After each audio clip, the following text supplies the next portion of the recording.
Derrota aplastante que se veía venir, y lo que tenemos entonces es este pulso que dio Mauricio, 110 contra 44, la diferencia es bastante grande, pero entonces le tengo varias preguntas, porque falta la discusión en Senado que estaba planeada para después de Semana Santa. Si ya se hundió en la Cámara, es necesario hacerla de Senado. ¿Qué viene entonces si se hunde en Cámara y supongamos hace en Senado, pasa en Senado? ¿Debe firmar el presidente o esto se hunde? Y la tercera, efectos pues de esta votación tan abrumadora contra las objeciones del presidente para su gobernabilidad.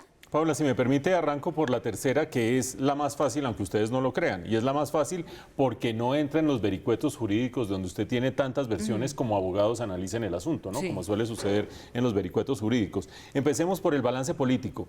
En esta decisión del presidente Duque de presentar unas objeciones a la ley estatutaria de la JEP, se jugaban dos cosas, o se están jugando dos cosas porque falta el segundo tiempo en el Senado de la República. La primera de ellas, por supuesto, es la solidez de los acuerdos de paz como fueron negociados y como posteriormente de ser negociados fueron modificados y aprobados en el Congreso y finalmente aprobados por la Corte Constitucional. Eso a unos les gusta, a otros no les gusta, pero estaba ahí quietico.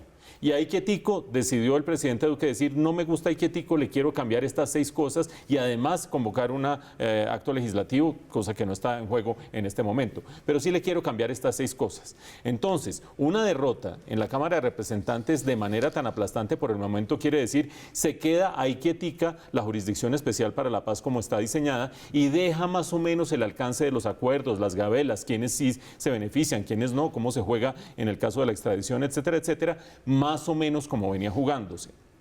Pero esto también tiene una implicación política, y es que evidentemente cuando el presidente decidió lanzar estas objeciones o presentar estas objeciones, nosotros dijimos en este noticiero, esto se puede explicar mejor con una metáfora. Se lanza a la piscina y hay que ver si tiene agua o no tiene agua. Si tiene agua, es decir, si le van a funcionar las cosas en el Congreso, éxito rotundo. Si no tiene agua, fracaso rotundo. Ya en una de las 2 piscinas, que es la Cámara de Representantes, fracaso rotundo, y eso revela el gran problema de gobernabilidad que tiene el presidente Iván Duque en este momento. Y no es que uno se lo invente, sino que si ustedes agarran Cambio Radical, el Partido de la U y el Partido Liberal, conforman un bloque que no está ni con el gobierno ni con la oposición y que termina decidiendo sobre votaciones, es decir, un bloque supremamente poderoso. Tema de la JEP y tema político por otro lado. Pero nos queda faltando lo que va a pasar en el Senado.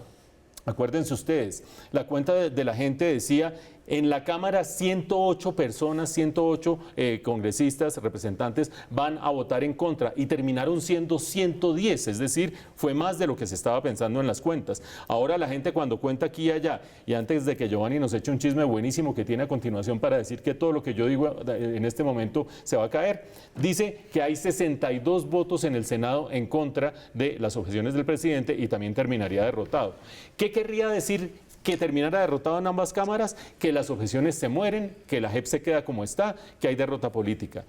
¿Qué podría pasar si el Senado termina diciendo, un momentico, la Cámara rechazó las objeciones, pero yo sí voy a aceptar de pronto una, de pronto las 6, de pronto 5, de pronto cambio el texto? Ese es el paraíso para los abogados y los constitucionalistas. Unos dicen, si se cambia el texto, vuelve a la Corte Constitucional que toma la decisión final. Otros dicen, si finalmente se objetan algunos artículos pero no se cambia el texto, esos artículos se mueren. Otros dicen, si esos artículos hacen que toda la ley quede sin sentido, toda la ley se muere. Paraíso para abogados. Pero ya les digo a ustedes, oigan lo que tiene que decir Giovanni porque es interesante. Sí, pero no sobre eso, ¿sabe, Mauricio? Ah, no me diga, entonces en el Senado sí se va a caer. No, tampoco. Le voy a contar lo que están pensando en el gobierno en este momento. Me cuentan lo siguiente. En Palacio saben que de una u otra manera las objeciones nacieron moribundas y que fueron víctimas de una discusión política en donde lo importante era ganarle el pulso al presidente, sin importar la discusión jurídica de fondo. Por eso, me contaron, en el gobierno se mantendrán firmes en su posición, así los derroten ahora en el Senado, porque consideran que hay derrotas que enaltecen.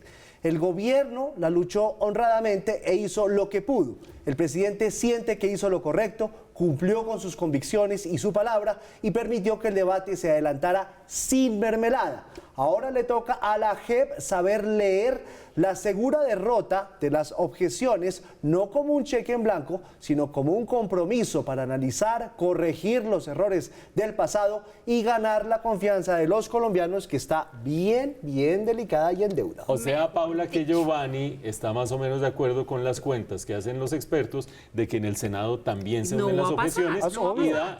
da Por supuesto. un escenario político para el gobierno. Claro que es una salida airosa para el presidente. Yo cumplí con mi promesa de campaña, pero el legislativo Sin me mermelada. lo frenó sin mermelada. Sin mermelada. Sin mermelada, Que es una donde está manera de jugar también- limpio. Sí, de acuerdo, algo importante también para la opinión pública.